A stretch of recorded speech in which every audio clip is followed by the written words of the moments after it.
understand what these challenges mean for our city, our families, our schools, our businesses, and our future. Tonight, it's not just about discussion, it's about direction. So, let us listen deeply, let us ask hard questions, let us share truths, and most importantly, let us leave here more equipped and more committed to protect what matters and to push for what is right. Once again, thank you for joining us this evening. Let us make this conversation count.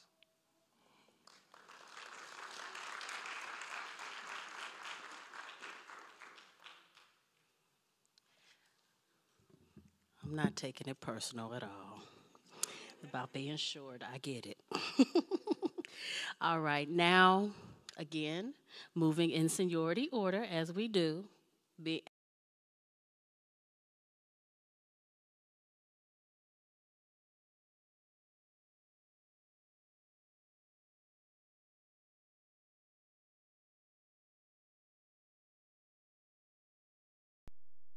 Well, good evening, everyone.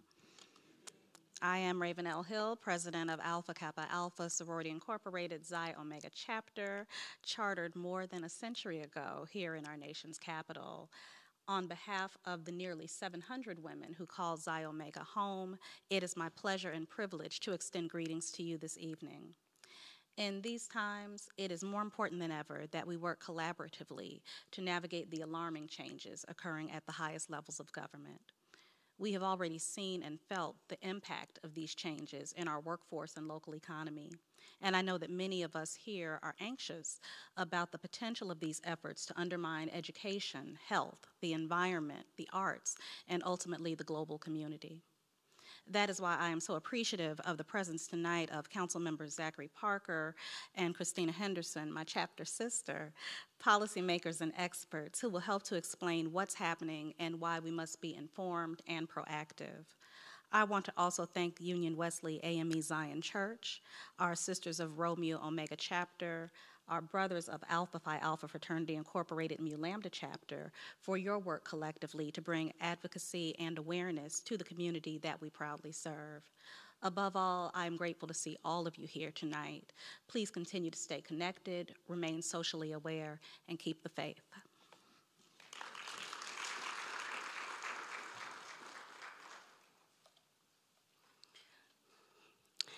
And it is my great honor always to introduce the president of my chapter, Rho Mu Omega chapter of Alpha Kappa Alpha Sorority Incorporated, Arnitra Duckett.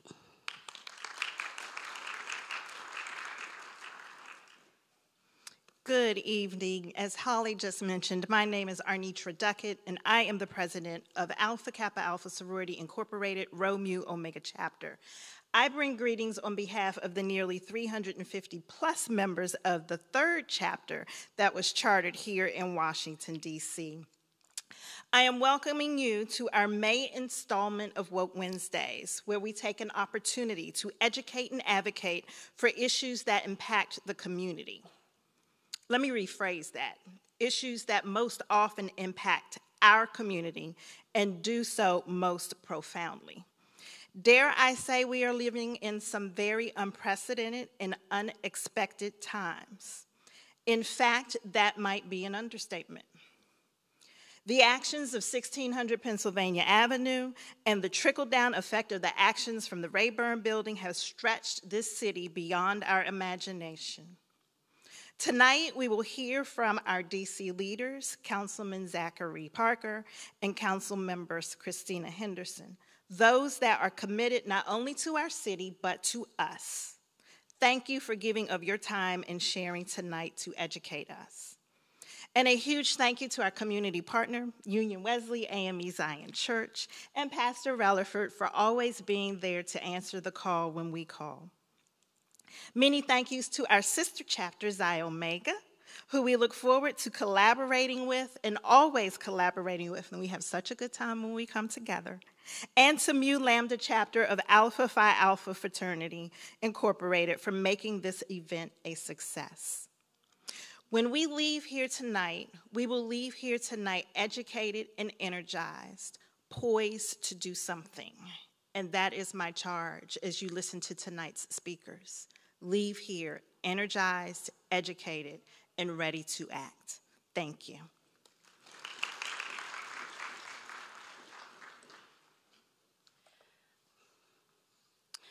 You all may not know this, but there are some really special people who helped pull this whole thing together that are making me look really good right now. And I don't want you to think that this is all because of my efforts, because it is not. And so if I could have the members of the sororities and fraternities and church that helped to make this possible, please stand. I want you to acknowledge them, please, because they have worked so hard to make all of these things happen. Thank you, thank you, thank you. Thank you, thank you, thank you. I think it is important to make sure that you give credit where credit is due, and it is not due to me tonight. But stay tuned, I might have something special for you later. It is fitting, as we sit here at Union Wesley, to hear from the council member that represents this district. For those of you who are part of this Ward 5 community, I'm sure he is no stranger to you. He is also a part of our Divine Nine family. As a member of Alpha Phi Alpha Fraternity Incorporated, it is with honor that we welcome Council Member Zachary Parker. Good evening, everybody. I am thrilled to be with you. I am Councilmember Zachary Parker. I have the privilege of representing Ward 5 on the DC Council, and I am thrilled to welcome you to this part of the city that I love and I think has a lot going on and going for it. I would be remiss if I didn't expound on Brother LaRoche's acknowledgments of past Brothers of the Mu Lambda chapter, which I'm very much proud to be a part of. Marion Berry, the Mayor of Life, was a proud member of the chapter, as well as Ward 5's very first Councilmember William Spalding. And so we continue in this great tradition of giving back to the district. I want to acknowledge the Mu Lambda chapter, as well as the Xi Omega chapter and the Rho Mu Omega chapter for bringing folk together. I think this is so important, especially now that we not just have conversations for the sake of having conversations, but keep our finger on the pulse of the most important issues that are impacting our communities. And so again, thank you all for doing that. I would be also remiss if I didn't acknowledge my good brother, Reverend Dr. Relford. Thank you for always opening your door to the community. I can tell you this is not just a Sunday meeting type of church. It is a Monday, Tuesday, Wednesday, Thursday, Friday, Saturday, Sunday church. And we need more of that. We truly need more of that. Thank you. As you all know, it is trying times, and we've heard that, and I imagine we're going to talk about that a little bit more with the uncertainty at the federal level. And I know my colleague, Christina Henderson, has been at the forefront, especially on health and all of the changes that we are currently facing and we could potentially face in the future. I want to acknowledge her for her hard work. I am a proud member of the Health Committee. And it's great to have somebody that you feel is on top of things. When there's just so many moving pieces, like, all right, I know Christina has it, or I'm sorry, Councilmember Henderson has it. But I know there's a lot happening at the federal level, but we too have to lock in and keep engaged of what's happening here locally. And those two things are intertwined, obviously. But the mayor released her budget yesterday. She released her fiscal year 25 budget, as well as her proposal for the fiscal year 26 year. And I'm proud to say the mayor has advanced a supplemental budget for the current year that will mean no layoffs or furloughs for district employees. And that is a huge thing. Yes, give it up. If you recall, because of the actions of the federal government, Congress in particular, the district had to account for more than $1 billion in our current fiscal year. Even though it had been approved locally, it had been approved by Congress. Because of actions of the House of Representatives, we had to account for $1 billion in our current fiscal year. And again, the mayor advanced a supplemental that did just that without laying off district workers.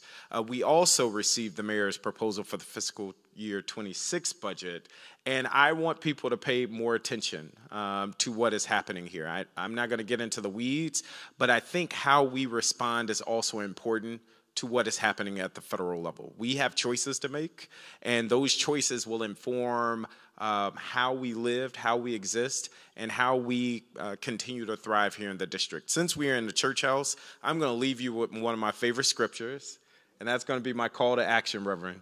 And it is simply Matthew 25, 35 through 40. And I'm not going to read it all, but it's simply saying, when I was hungry, you fed me. When I was thirsty, you gave me something to drink. When I needed clothes, you clothed me. You looked after me. And so I just want to, again, thank my chapter, these wonderful AKA chapters, for continuing to live up to the charge of that scripture. And I would hope all of us, through our many different ways, would push and charge the district to live up to that mandate, to feed, to give water, to clothe people, and look after people who are in greatest need. Thank you.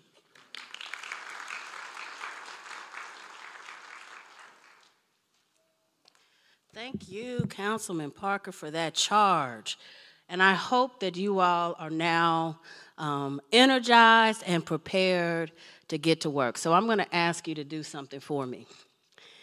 Next up, we're going to have Council Member at Large Christina Henderson. Here's what you're going to need to do. Take out a pen. You think I'm kidding, but I'm not. You're going to need a pen.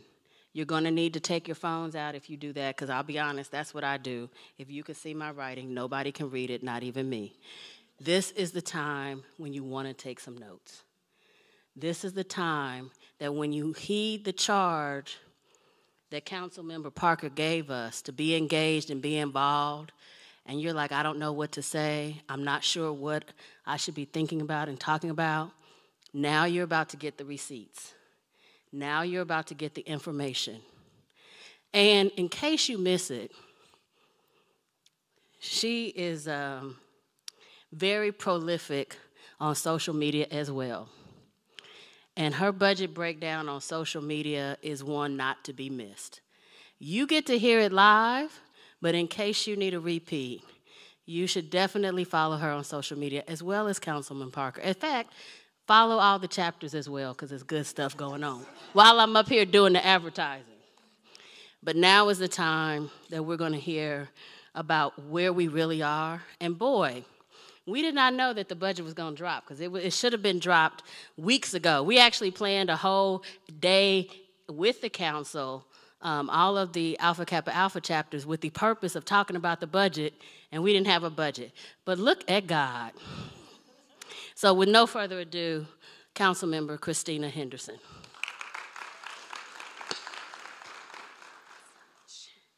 Thank you, Holly, and good evening, everyone, and thank you so much. I feel all the protocols and introductions have been made. I am also a PK, I'm a preacher's kid, so it's always good to see the good works that are happening as well.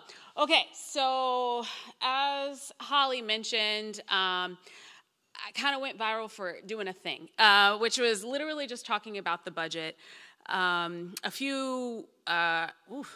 Oh my gosh, it's like a couple of months ago at this point, the House of Representatives released their continuing resolution, which included language that did not include language that had been there, which would allow for the district government to continue spending its funding and at its current fiscal year 2025 levels. And I heard some members of Congress who were making some comments in interviews where they were like, oh, we're not cutting money, we're just taking out inauguration funding, et cetera. And I realized something that is super important that I think we should all keep in mind, is that I'm not gonna argue with people if we're not operating from the same set of facts. So I was like, let me give them some facts. I could send a letter, but the letter they weren't gonna read it. So a video was good, but I also felt that district residents needed information to be equipped to explain to folks in other jurisdictions what was happening here and why they should care. Because DC, as you know, we are a special snowflake. we are not a state, but we are treated as a state. We are treated as a city, a county, a federal district, and for the purposes of a variety of different things. But also we're special in that the federal government has this very unique hold over the district that they just simply won't let go of when it comes to our budget and when it comes to legislation and laws. And so I did a video about that, but I want to break it down here. I don't know if the slides are going to come up. I did slides. We should have probably printed them, but you know, we're going to be environmental. Okay, I'm going to set a timer because I want to give time for questions, and they gave me a time limit. All right, so this is District Budget 101, kind of breaks it down for some folks. If we could go to the next slide. Okay. Oh, wow, it's small. It's okay. I'm gonna sort of speak when you kind of hear what I'm saying. All right, so in terms of operating from the same set of facts, there are usually 3 buckets where money can be spent. Now, this is for the federal, this is for local, this is for states as well. Number 1, personnel. That's pretty basic, everybody gets that. That's staffing. Staffing and benefits. So personnel is in the orange. So that's the type of spending that we have here in the district government. Purple is non-personnel services. Now, this could be a variety of different things. These are contracts for goods and services. These are subsidies. Think Medicaid, SNAP, WIC, all of those local things, that's there. These are supplies. You know, sometimes we got to buy paper, or if we need to make some purchases, pens, T-shirts, all of those different types of things. That fits in the non-personnel bucket. And then in green is capital. Now, this is important in sort of the context of where we're at right now with DC, because there's lots of conversations about the capital budget as it pertains to a little small stadium and a football team that would like to return. So those are the 3 areas of where we can spend money. And one of the things that was super important when we were talking about the continuing resolution and the challenge was that we were already 6 months into the fiscal year. So there were some contracts that we paid for back in October. We can't get that money back. It's gone. Woo! The money we gave to WMATA, gone. Part of the money that we've been spending on Medicaid, gone. So when we were looking at how do we make a cut, you have to look to where we didn't spend. Personnel, right? Because we're still paying our staff throughout the rest of the fiscal year. And then there were some other larger contract non-services items, particularly around where we spend money in the summertime. Summer camp, summer youth employment, and some of these other pool operations, libraries staying open. So when the mayor announced that they were able to make some adjustments to FY25 that didn't touch summer programming, that's huge, huge. But there's some other things that we kind of need to go to as well. If we go to the next slide. Now, where does our money come from? Because some members of Congress would have you think that the district is basically living off the feds. That's where all our money comes from. It does not. Okay, so the biggest bucket, which is in the orange, that is local. That's what we pay for. That's local dollars. That comes from our property taxes, our sales taxes, that's us. The federal Medicaid or federal grants is the light blue. So that's about 26% of our budget. I don't want to minimize that because it's key and it's super important, but when we're having conversations sort of in the public and we have members of Congress who are speaking with such authority about how they control the district budget, it's not their money. It's not. In fact, and I'll get to it in terms of the next thing, but the federal grants, what else is it besides Medicaid? Federal money for schools. Roads and transit is a really big deal. We get a lot of money from federal highway funds, doing those types of capital projects for bridges and roads. Libraries also receive federal funding. Public safety, we get a lot of federal funding from Homeland Security and others because of our function as both the federal district as well. Then we also get money from private grants and donations. So that's if a foundation has said, hey, district, you're doing something great. We want to give you money. We are able to receive some of that. We have special purpose revenue funds. Those are things that are specifically designated. Sometimes it's out of settlements. So if the district is party to a large lawsuit, so for instance, on opioids, we were part of that. We've been receiving money from Purdue Pharma and the pharmaceutical companies who took advantage of people who got addicted to their opioids, and so that funding is there as well. If we could go to the next slide. One of the things people often ask is, what about local money? So where does local revenue come from? The biggest bucket is income tax. That is in green. Now, what is super important to remember with income tax, and sort of DC being a very special snowflake, is that we are not allowed to tax the income of people who work here but don't live here. Other jurisdictions can. So when we're talking about income taxes, that's DC residents. That's us. And so when we're having conversations about revenue raisers and otherwise, I want you to interrogate that, because that's not Maryland and Virginia folks or West Virginia folks or Delaware folks who commute here paying that.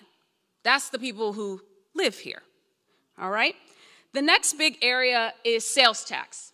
That's purple. Now, y'all know sales tax, right? That's on TVs, on clothing, on various items in terms of food. Sales tax is one of those items, or excuse me, areas where it's not just DC residents. We're capturing visitors, we're capturing tourists, anybody who wants to spend their good-earned money here. You want to go to a concert, you want to go to a movie, you want to go to a festival, etc. That's kind of where the sales tax is. The lightish blue is property taxes. Now that includes both residential and commercial. What's important to remember here is DC, a special snowflake, is 30% of our land in the district is federal property. Cannot be taxed, right? So we have limitations, which is why when we talk about federal Medicaid and why the district's federal Medicaid match percentage is set statutorily at 70%, different than any jurisdiction in the country, is because we're different. And for people to assume that we are a state, but we can't do all the other things that states can do in order to make money, we have to sort of acknowledge that, right? We're not allowed to do a commuter tax. If you go out to real Virginia, Easy Pass and otherwise, we don't have toll roads in DC. So when we think about some of these things, keep those pieces in mind. Other sources of revenue, there's non-tax revenue. That's fines, fees, assessments. I know some of y'all feel the way about automated traffic enforcement, but that's where it's coming from. Going the speed limit is free 99. We get a little bit, it's not even really up there, and I think it's kind of funny that my staff included it, but like we get some money from the lottery. It's not that great, but we get some, just a little bit here or there. The mayor is actually proposing in the budget to legalize commercial bingo, which, you know, my grandmother, she would have been down for some commercial bingo. And then there's fund balance, which is previous year surpluses that sort of carry it over. So the three big buckets of where we're getting our money locally: income tax, sales tax, property tax. A lot of that is us. All right, let's go forward to the next slide. So this is the proposal that the mayor is presenting in terms of the operating budget for the district for FY26. It hasn't been approved. We won't vote on it until July, end of July. The three biggest bucket areas where we're spending is public education and human services and supports. Public education is in the purple. Human services and supports is in the light blue. So when folks are saying, oh, we're not spending enough money here, X, Y, or Z, particularly when it comes to young people or a variety of different things, this is where the bulk of the money is going. The bulk of the money is going to educating our young people and taking care of a variety of folks who might need some additional supports. In that human services, that it also includes long-term care and a variety of other things. The next large bucket, what is the next large? I didn't write down the colors like I was supposed to. Yes, public safety. All right. So when folks say we're spending all of our money, thank you. When folks say we're spending all of our money on police, that's just not true. It might feel that way, but that's simply not true based on this. It's 13%. All right, if we go to the next slide. All right, this is the capital budget allotment. So again, capital is different than operating. Capital money, you can't just switch it back and forth. So when people make these arguments to say, don't do the stadium and fund schools, two different buckets of money. You can't just flip-flop and swap, all right? So the biggest area where we spend capital is DDOT, Department of Transportation. Roads, sidewalks, trees, what else do they do? Bike lanes, I know, controversial, but it's there. That is where it is. The next big bucket is DCPS. All these beautiful school modernizations. We are in the capital budget in the CIP going forward. We're finishing out every single school. Every single school will have been touched, which is a huge accomplishment. I don't know if you guys have gone to see some other public schools in other cities. They look the same as when you were there, right? Window units in the box. Now, I'm not saying all of our DC public schools are perfect, but if we're going to compare what is happening, particularly in Maryland and Virginia, we have invested significantly in our schools. The next biggest bucket is WMATA. Public transit, y'all. That's buses, that's the trains. And I know how people feel, but like it's still the most efficient way to get around. And then we have DMPED, which is the Deputy Mayor for the Deputy Mayor for Planning and Economic Development. So that's the office that does deals, proposals, trying to attract businesses to the district. And then the next biggest bucket is DPR, our rec centers and such. Our rec centers, our parks, all of those different things, and then our libraries. So that's how we're spending the bulk of our money and allotted dollars.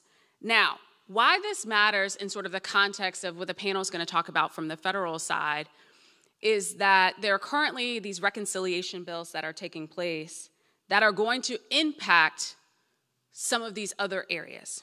I'll give you an example. Earlier this week, I was at Harmony Public Charter School, which is also in Ward 5. I spent a lot of time in Ward 5 this week. And I was looking at, they have a high-impact tutoring reading program there called Reading Assist. And they do one-on-one tutoring with students who are not yet on grade level. 3 days a week, 30 minutes a day, one-on-one. For some kids, they need that.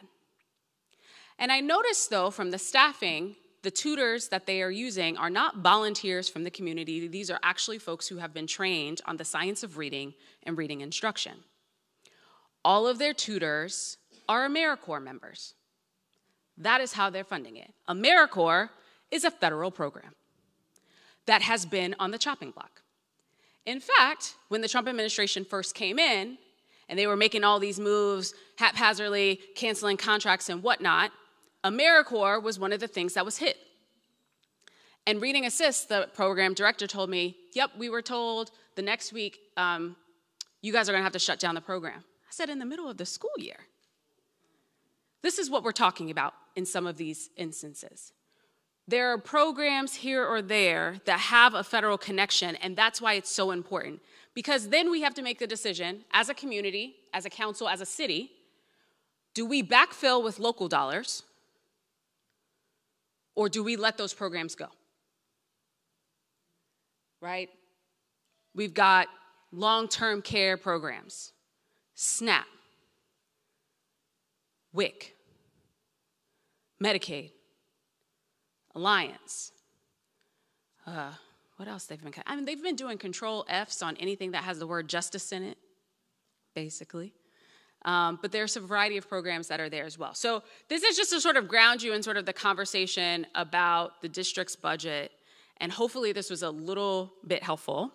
I'll do a little early PSA that Councilmember Parker and I are going to be back on Monday at Woodbridge Library, and we'll be talking more in depth about the health budget as well as the Youth Affairs Committee budget. So that's Department of Youth and Rehabilitative Services, CFSA, and a couple of other agencies. And the reason why we want to break it out, there is, as Councilmember Parker alluded to, there are a lot of changes that are taking place, or rather being proposed in this budget, that are truly going to impact people and their pocketbooks, how they interact with some of these programs. And we want to make sure that folks are informed so that you can advocate or tell us what questions we should be asking and where we are missing. Holly?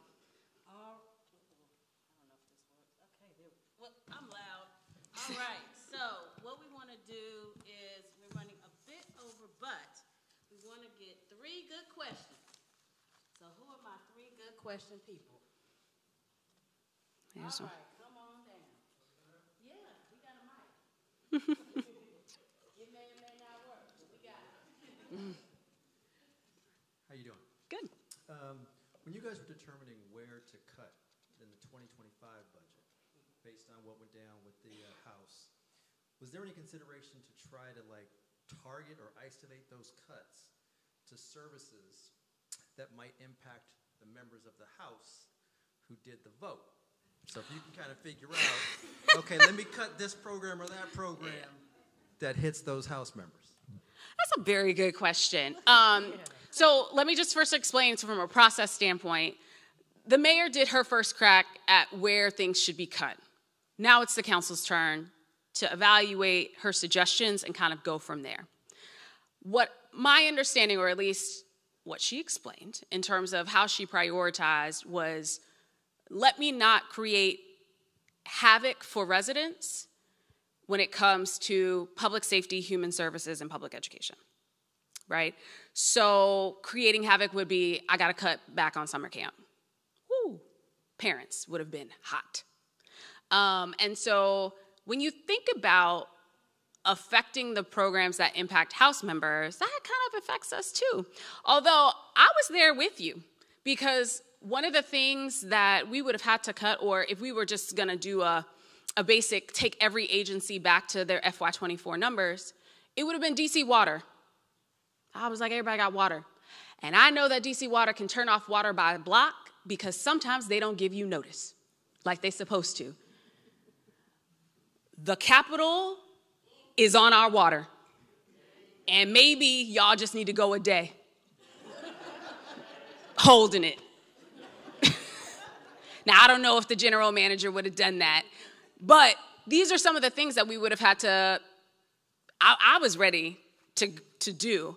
I think now we're having other conversations. So in a couple of weeks, you guys know there's gonna be a parade, not the Pride Parade, but the other parade that I am visually saying it is the Army's birthday parade. Because technically it is for the Army 250 celebration, and I'm a Army brat, so all right, Army. But you can't do a parade in this city without us. We are the ones who shut down the streets. We are the ones who provide the MPD safety officers. We are the ones who do the gates and all the others. And I don't know any Department of Public Works officers who are about to volunteer their time. I need to be able to pay them overtime. So that's our argument to them. These are these shiny things that you want. We've got to pay for it. And they've already started to roll back some of the stuff on the parade, by the way. So if you remember the original plan, they were going to come across Memorial Bridge. And anybody who's come across Memorial Bridge, you know the infrastructure is not quite what we think. And I would have hated for a tank to fall into the river on the Army's birthday. Good question. All right, 2 more questions we can take, 2 more, or we can move on because we got more great stuff. Okay, come on down. I feel like the price is right. Come on down. And I love the people that got the questions written out. Look at this. Go ahead. I'm happy that you mentioned OST. Oh, is your mic on? I'll repeat the question. Go ahead. I'm happy that you mentioned OST. Yeah. And I have children that go to DC public schools and charter schools. From COVID to where we are now, and knowing what strides we've made, especially with what funding we received during COVID and the money that we had to, that we lost because of the COVID release funds, and now with what budget cuts we have coming down the pipe, how do we maintain the high standard that we've accomplished thus far, especially coming out of COVID? It's a very good question. So everybody heard the question, but for those who don't know what OST means, because I know we use alphabet soup, but that is out-of-school time programming. So that's after-school, summer programs, Little League, soccer, et cetera, things to keep the children busy and off the streets. I think that what we have seen from the mayor, and I know we've certainly seen it from the council, is a commitment to continuing these programs because they're so critical and so important. At least from what I've seen in the budget thus far, there is not a proposal to cut back on after-school funding. But again, the interplay and interconnection with the federal government, because part of the funds for after-school come from the Department of Education. And what's her name? Linda McMahon? Yeah, the WWE. Now the Secretary of Education. Whew, everybody's qualified.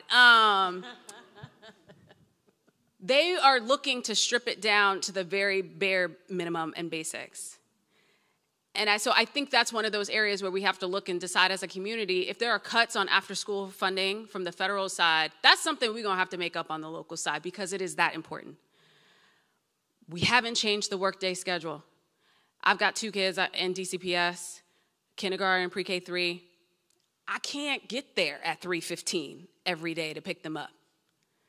And I'm not even sure it would be good for me to try to entertain them from 3:15 till, it's time, because they get to do other things, plays, art, other things to help explore where they are. And so I'm committed on after-school funding. I'm pretty sure Councilmember Parker is committed on after-school funding as well. We're going to keep trying on that.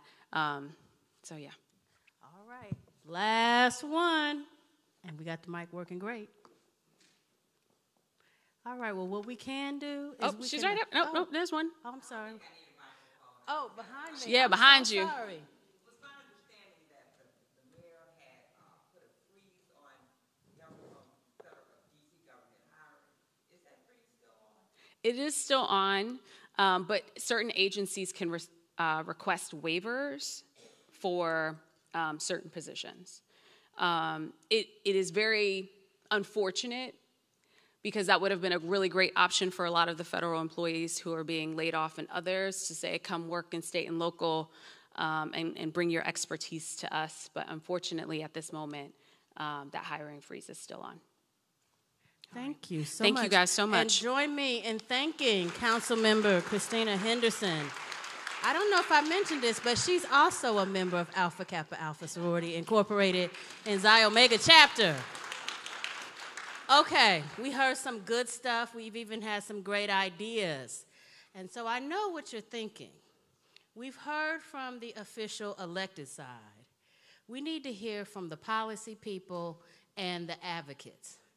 This is where you get to find out what you can do to make a difference. I think some of the folks who've asked questions have given us maybe a hint of some of the things we might suggest to our elected officials. Let's hear from some policy folks and some advocates on what they think. So we're going to move into our panel. So, first panelist, join me in bringing up Tazara Mitchell, who is the Chief Policy and Strategy Officer for DC Fiscal Policy Institute. Show her some love.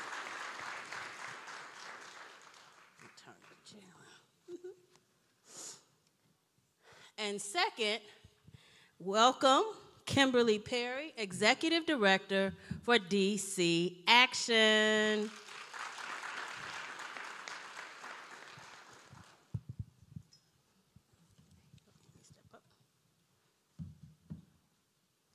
Okay.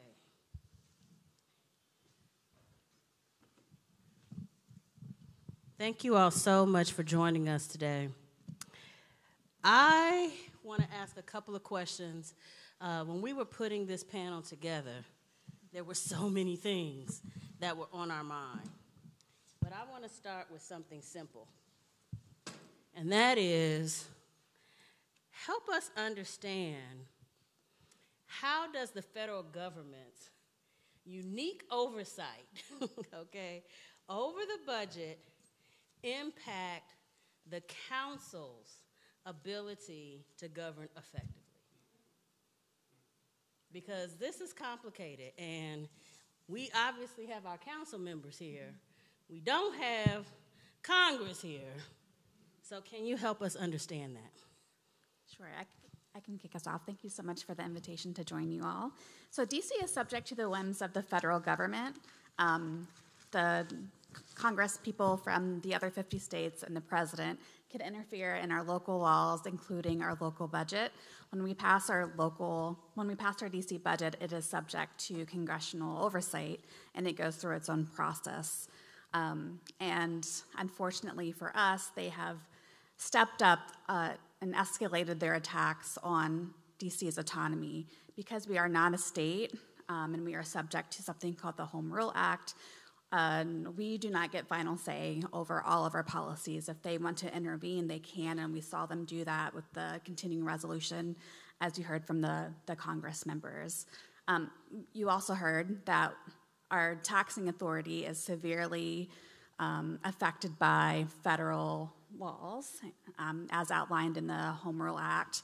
Our analysis shows that that costs us on net about $1.3 billion a year. So if we were actually able to tax non-state residents who come and work in DC, and we were able to, tax all businesses who operate here, including law firms and accounting firms who escape some of our taxation, we would essentially bring in more revenue than what Congress just almost required us to cut, so over $1 billion. Yeah, I think that's like an initial take. I do think that it's important to recognize that, there's 700,000 DC residents. We pay more federal taxes per capita than any other state, yet we don't have full representation in Congress, and yet we are subject to the whims of their moods, not only from our budget, but other laws as well, which we'll get into later. If I could just add one thing. Good evening, everyone. So good to be here and to be with you for this discussion. The thing that I think is just so interesting, in the last Congress, there were over 50 attempts to repeal, undo, reverse some of our local laws, mostly by Republicans in the House Oversight Committee, but we've also seen that in the Senate. But since this new administration has come in, those attempts have almost quadrupled. And so we really need to pay attention to the bills being introduced on Capitol Hill and the intent there, because they are not all, they don't all have good intent. And so it's just important for us to know. For those of you who are interested, Representative, I have too many titles in my head, Delegate Norton, our warrior on Capitol Hill, actually has a list, and they will, an email list, and they will send out occasionally whenever new bills are introduced. And a lot of it, I think, completely undermines what our council members are doing. For instance, in early childhood education, the District of Columbia is far ahead any other state in the nation on building an equitable early childhood system, and part of that means well-credentialed, qualified, educated teachers. And Congress has put in bills several times to undo that credentialing. And so again, undermining what our own lawmakers have put into place by way of listening to us as residents and what our priorities are. So I think like staying on top of those attempts are really important. The other thing I wanted to mention is that we don't have to be alone with this congressional interference and these attacks. So much of what members of Congress count on, particularly this GOP-led Congress, is that DC residents can't do anything about it. First of all, we can, and we have been, and will continue to do so, but we have friends in other places, in other states, and in particular, their states where they come from. It's really easy for them to introduce a bill, take action, get a press hit on it, go back home and say, look what I did in our nation's capital. But if we have advocates there, if we have friends there, family there, who can combat them and say, that's not exactly the full story, and you should allow DC residents to make decisions for themselves. They deserve that autonomy. We deserve that autonomy. I think we change the story and we get ahead of that narrative. So I did just want to mention those two pieces, that we don't always have to feel like we have to succumb to the very random and often empty wills of members of Congress. I love that, and it dovetails very nicely into my next question, because I want to make sure that we understand exactly what are the messages that we can share with our elected folks, and, as you suggested, share with our friends and families who live in states to share with their representatives. And so you mentioned one in terms of a specific area of impact for the DC budget because of the way that the federal government, the congressional interference has occurred.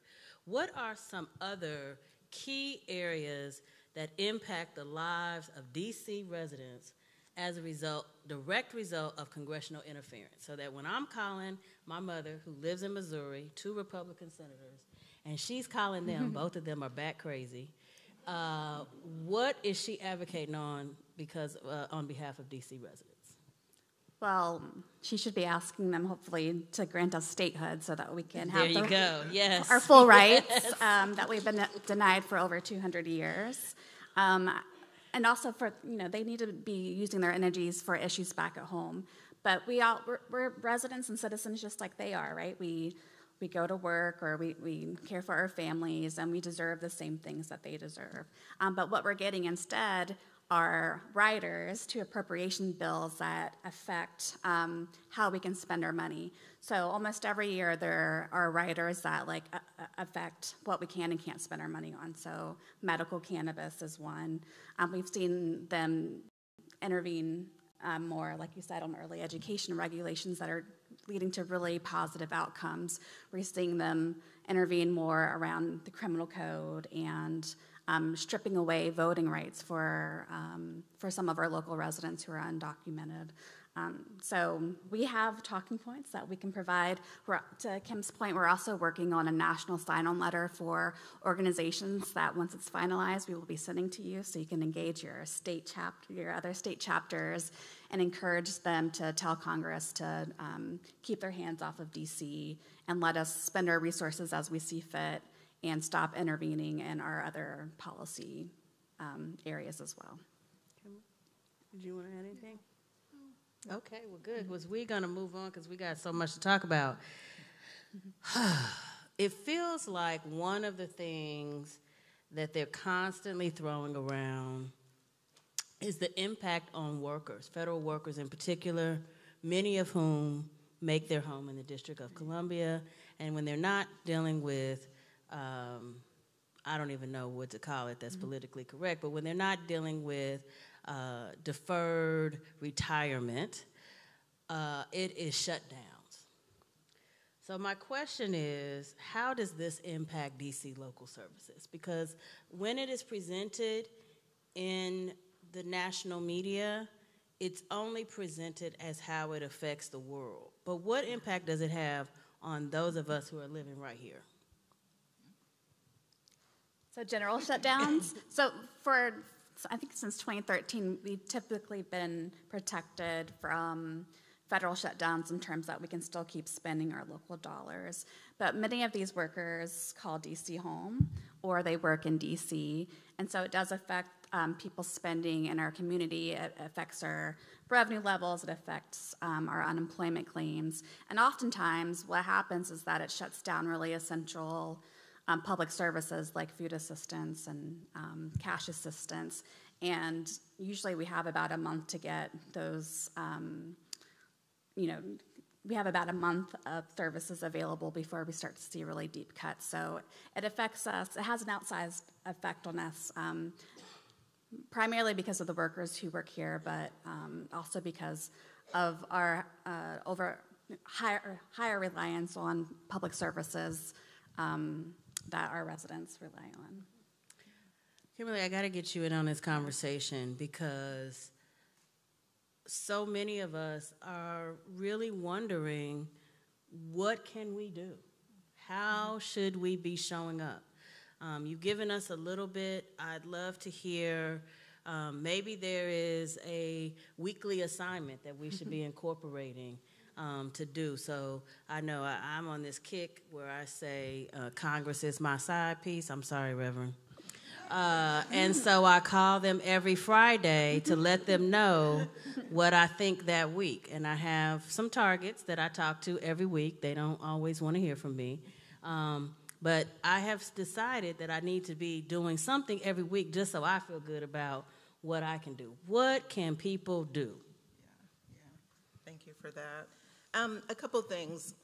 Just to feed off of your earlier question about the impacts of this Doge economy and all the layoffs that have happened at the federal level, if you all recall, when those layoffs started to happen, I guess that was in January, February-ish, we were coming to a point where at first the federal government made an announcement that federal workers were going back to work 5 days a week, if you recall.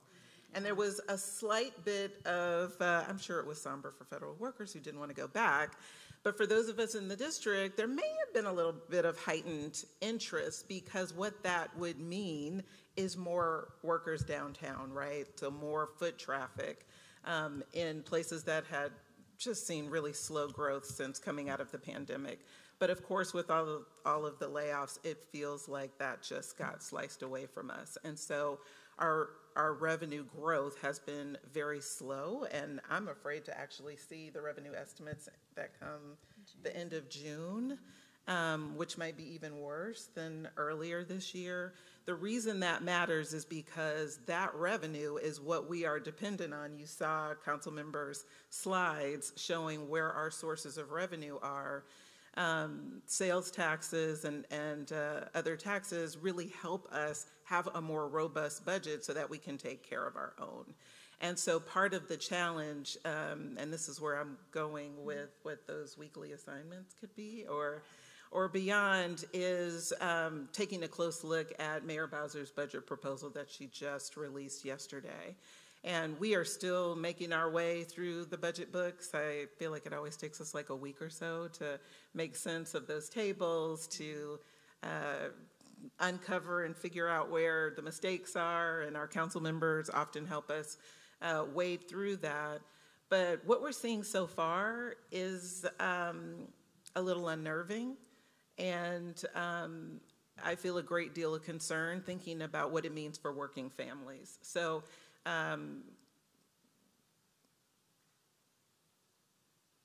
this is a challenging time. We've talked about the impacts we're seeing from the federal government. We've talked about the slow revenue growth because of it and because of lots of other things. And then, of course, there are economic development priorities on the table that the council member also mentioned, like building stadiums and other opportunities. When it comes to taxpayer dollars, I think taxpayers want us to take care of DC residents. And I don't see that so far completely in this budget. What I see are cuts to childcare that are going to make it even more expensive for families to figure out who's educating their babies during the day, who's taking care of their older students after school. What we're seeing is cuts to after-school programs. You guys just had the conversation about after school. It looks safe for FY26, but we are uncertain about what the priorities are in FY27 and beyond. And that's not making us feel good, coupled with we know there are going to be cuts at the federal level that will impact the District of Columbia. 21st Century funding is likely to be cut, AmeriCorps, all of those impact our local funding for after-school and out-of-school time programs. We're seeing cuts already to youth homelessness programs and services, our most vulnerable young people who are seeking safety and solace. Those are already slim budgets to start, and so snipping off $1 million or $2 or $3 here is really harmful, and what it means is kids don't have a place to go when things get tough and when things get hard. So we are inviting you to join us. One, to take a closer look at this budget, make sure we understand it for ourselves. Two, to not keep it to ourselves, but to show up at the public hearings that the DC Council is holding by committee. We lay it out for you and make it as easy as possible. We'll even sign you up to testify. You can meet with our staff. We will help you write your testimony. You just tell us what you're thinking you want to say, and our team will jot it down for you and give you a piece of written testimony. You don't even have to go to the Wilson Building to testify. You could do it on Zoom. Hey folks, I'm taking my lunch break right now, and now I'm going to testify to the DC Council for a committee. And so we just have to really speak up and be clear about where our values are, because our council members are going to have to make tough choices. The budget that they have been given is not perfect. I don't imagine it will be perfect by the time they are finished with it, but they certainly can make it better. Budgets are moral documents. Budgets they reflect the priorities we set for ourselves as DC residents, and so we have to hold them accountable, but also give them the tools, the backup, and the political will from all of us to make sure we're seeing in the budget what we need. I also just want to note, through the pandemic, we made a lot of strides for working families. We made childcare more affordable. We made youth development programs more accessible. We added new programs like the child tax credit and earned income tax credit, baby bond programs to start thinking about the future of our babies, so when they turn 18, finances are not a limitation to their dreams. Many of those things are being cut in this budget. So the strides that we made for working families just to get ahead are being rolled back. And that doesn't have to be so. That doesn't have to be so. But it will be unless we step up. So if you go to wearedcaction.org, we actually have a Get Involved link, and you just fill out a form and you tell us how you'd like to be involved. If you'd like, if you want to make a call to Mayor Bowser, a visit, a meeting, if you want to show up at the DC Council and give your opinion on what you think is important in the budget, you can do that. And rallies, protests, and the whole 9 yards are coming over the next 2 months during the 70-day council period as they vet this budget and get it to completion. But we need you, we need your voices, and again, if you just go to wearedcaction.org, you can absolutely get involved to push this agenda for working families. Well, you took my thunder on my last question, but I want to offer the same courtesy. Please tell us a little bit more about DC Fiscal Policy Institute and how we can get involved. Yes. So our organizations are somewhat similar. So we consider ourselves a think and do tank, so we spend a lot of time analyzing policies and making sense of them with an eye towards people who are moderate and low income. So we spend a lot of our time focused on the budget because, as Kim said, it's a moral document, and a lot of the investments that we make in the city flow through the budget. We focus a lot on tax policy because how we raise the dollars, by how much, who pays. Those are racial justice issues, and so we spend a lot of time thinking about tax policies and how they flow into our budget and how we can actually invest in our people so that everybody can thrive. We also have lists. We do not write testimonies. We don't do as much organizing as Kim, but we will help you make sense of the numbers and find things in the budget for you. We also have a sign-up list. One that may be of interest to you all is we just launched a federal threats watch list. So we are increasingly analyzing more of the federal policies that are underway and that will affect our DC budget directly or indirectly. So if you go to our website, www.dcfpi.org, there's a federal watch list. But can I mention one more yes, please do.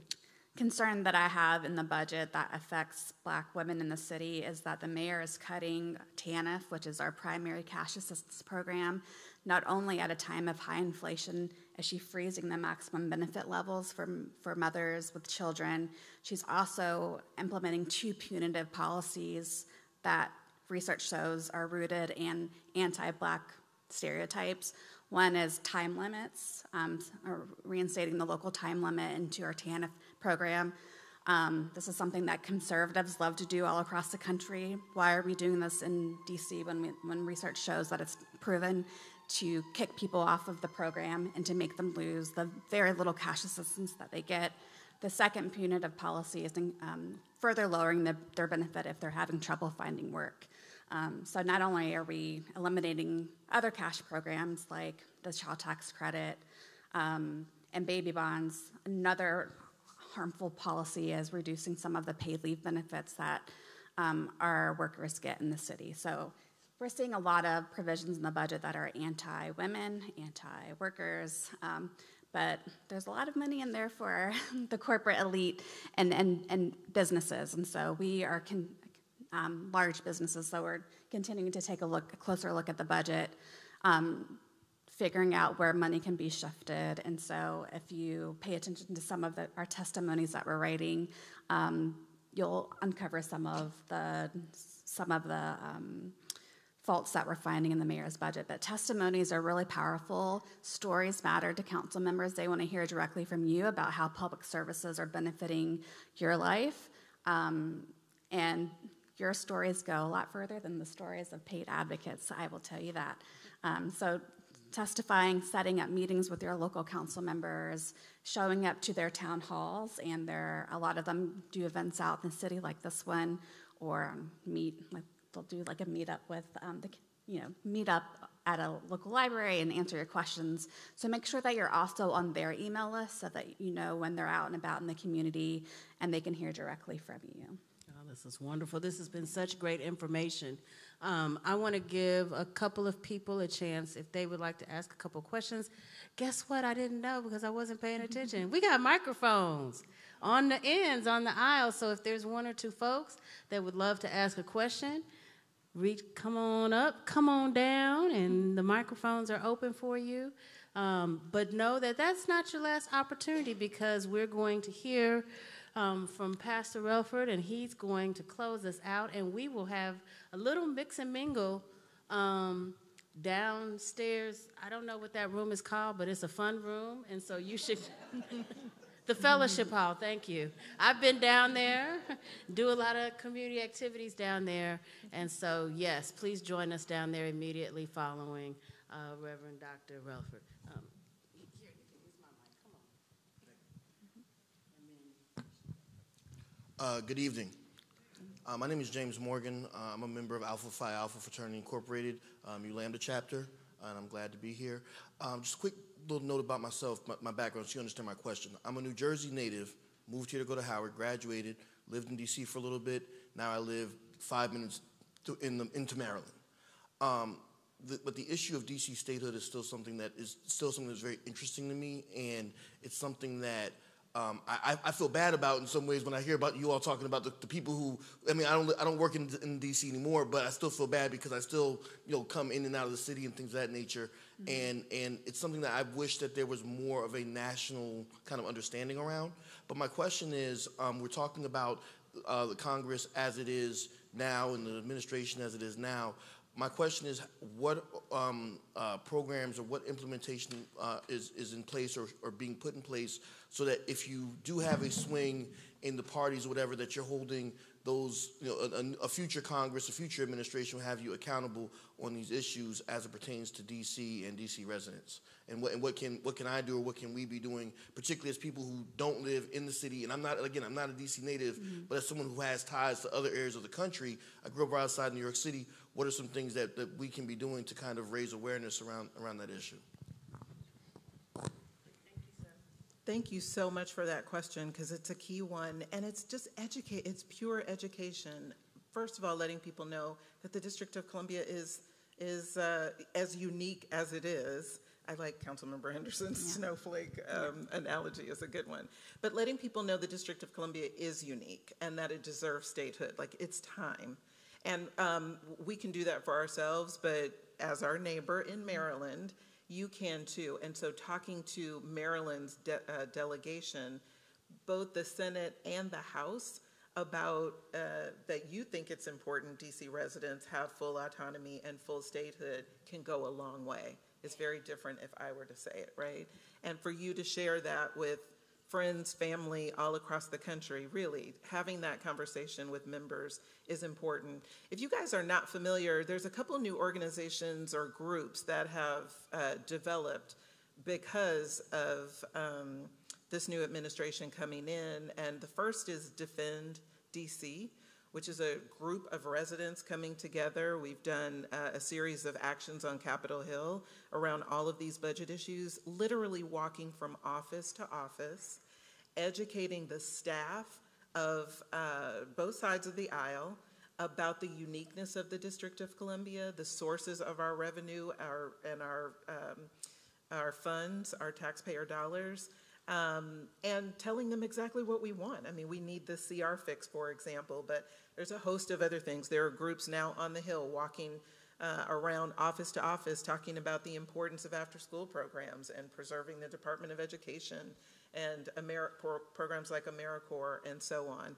So I don't think we can assume that members of Congress understand the uniqueness of the District of Columbia. They go and they, tout these sound bites and get press, but they actually really don't know. They don't understand how our budget functions, what our autonomy could and should look like, the history of the city, and so that kind of education, I think, is really key and can go a long way.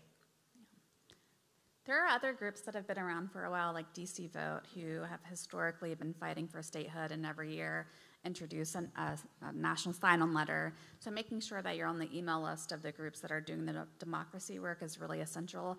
I will give Senator Elsa Brooks her props because she was very instrumental in the Senate overturning the CR fix. Where it got held up at is in the U.S. House. So she was out there tweeting and pounding the pavement and really advocating for us. But the unfortunate thing that we also learned is that the Republicans don't really listen to the regional delegation, and so we need the delegations like from New Jersey and other states, particularly purple states, to be talking about this. So engaging democracy groups in some of those states can be a really effective effort as well.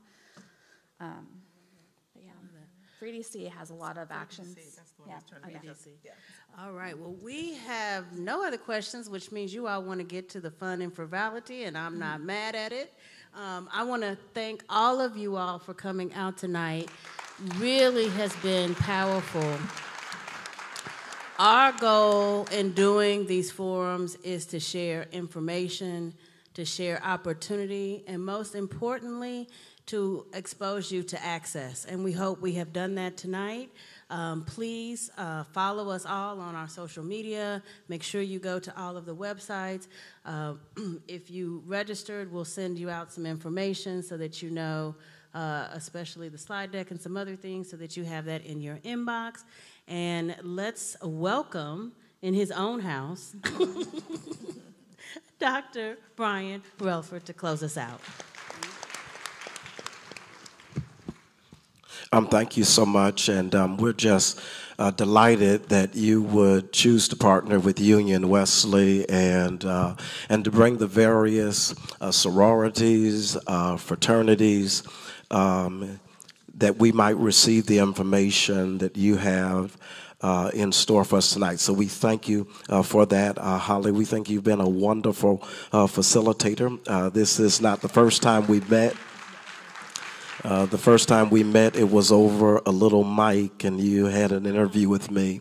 And I would also say that with President Duckett, she's no stranger. Again, your sorority has done a number of partnerships with us, and we look forward to more partnerships in the future.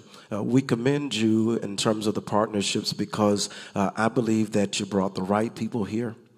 They had the right information. I heard someone say woke Wednesday. If they said it once, they said it a few times. And what better way to be woke because you're receiving substantive information. And if ever there's a time for us to be woke, now is that time. I would close comments with a short story about two men that went to play golf. I don't know if there's any golfers who are here, but they went to play golf. One guy had a bad shot, and it landed on an anthill. And he went, took out his club, swung, missed, and killed. It was an anthill that had about 100,000 ants. He killed 50,000 of them on the second swing, and he missed. Swung again and missed again and killed all but 2 ants.